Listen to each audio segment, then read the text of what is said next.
Good morning and सलाम आप सभी को आज की सुबह का।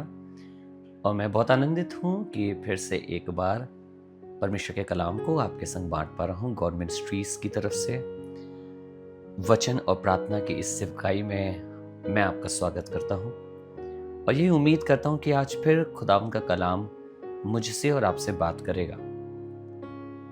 खुदावंद का कलाम जो आपके संग बांटने लाया हूँ वो आज नीति वचन की किताब उसका 27 बाब और उसकी 10वीं आयत से है। The word that I want to share with you, this word is from the book of Proverbs, chapter 27 and verse 10. It says like this: Thine own friend and thy father's friend forsake not, neither go into thy brother's house in the day of thy calamity. For better is a neighbor that is near than a brother far off. लिखा है, जो तेरा और तेरे पिता का भी मित्र हो उसे ना छोड़ना, और अपनी विपत्ति के दिन अपने भाई के घर ना जाना। प्रेम करने वाला पड़ोसी दूर रहने वाले भाई से कहीं उत्तम है। जब मैं इस आयत को पढ़ रहा था, एक वचन मेरे दिमाग में बार बार आ रहा था और वो वचन है राजा दाऊद का, जो अपने बेटे को एक शिक्षा देते हैं और कहते हैं, हे मेरे पुत्र सुलेमान, तू अपने पिता के परमेश्वर का ज्ञान रखना। दाऊद की मित्रता परमेश्वर से थी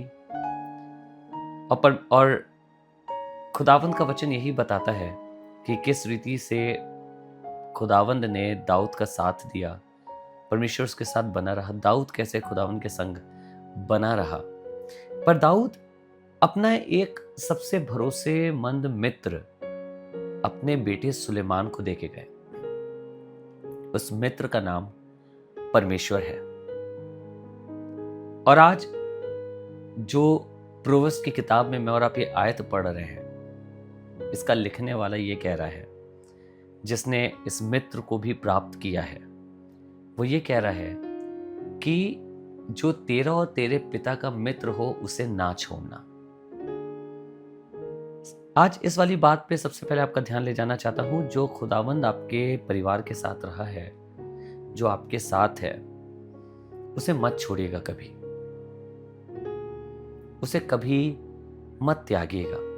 वो उससे ज्यादा भरोसेमंद, खुदावंद से ज्यादा भरोसेमंद, आपको सच बताना चाहता हूं खुदा के लोगों, कोई दूसरा व्यक्ति नहीं है।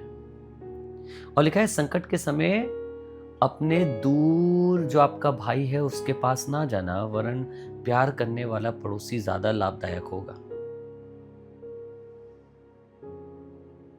हम लोग बहुत बार संकट के समय बहुत दूर की चीजों के लिए भागते हैं, दूर के रिसोर्सेस के लिए भागते हैं, दूर पर भरोसा रखते हैं, पर निकट में ही जो प्रेम करने वाला है वो मेरे और आपके साथ खड़ा रहेगा। बहुत ज्यादा कहीं दूर जाने की आवश्यकता नहीं है। खुदावंद का कलाम बताता है वो हमारे बहुत निकट है। परमेश्वर हमारे बहुत निकट है, हमारे करीब है। हम उसे टटोल कर ही पा सकते हैं। उसका वचन हमारे निकट है, हमारे मुंह में है। हम उसे टटोल कर ही पा सकते हैं। Do not think about anybody else who is far off, but God who is near you, He can fulfill everything and every requirement of a life. वो खुदावंद हमारी जिंदगी की हर रिक्वायरमेंट को पूरा कर सकता है। आइए दुआ करें। परमेश्वर, हम धन्यवाद करते हैं आपके कलाम के लिए, आपके वचन के लिए, जिससे आज के दिन आपने हमें तृप्त किया है।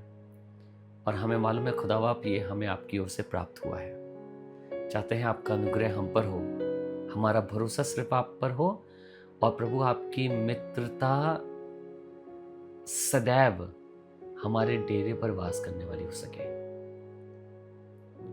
हम आपके वचन को समझें, ऐसे लोगों से जो ईमानदार रहे हों हमारे माँ बाप के साथ और हमारे साथ भी, ऐसे लोगों को कभी ना छोड़ें। धन्यवाद खुदावंद आपके कलाम के लिए। चाहते हैं हम आपके कलाम से बरकत पाएं, इससे शिक्षा पाएं, और खुदा यीशु मसीह आपके कलाम के मुताबिक करने वाले हो सके। प्रभु यीशु मसीह नासरी के नाम से, आमीन। आइए मिलकर ए हमारे बाप की दुआ करें। ए हमारे बाप, आप जो आसमान पर हैं, आपका नाम पाक माना जाए, आपकी बादशाहत आए, आपकी मर्जी जैसे आसमान में पूरी होती है वैसे ही जमीन पर भी हो। हमारी रोज की रोटी आज हमें बख्श दीजिए। जिस तरह हम अपने कसूरवारों को माफ करते हैं, हमारे कसूरों को माफ करिए। हमें आजमाइश में ना पड़ने दीजिए, परंतु बुराई से बचाइए, क्योंकि बादशाहत, कुदरत और जलाल आपका है। आमीन। God bless you. खुदा बाप आप सबको आशीष दे।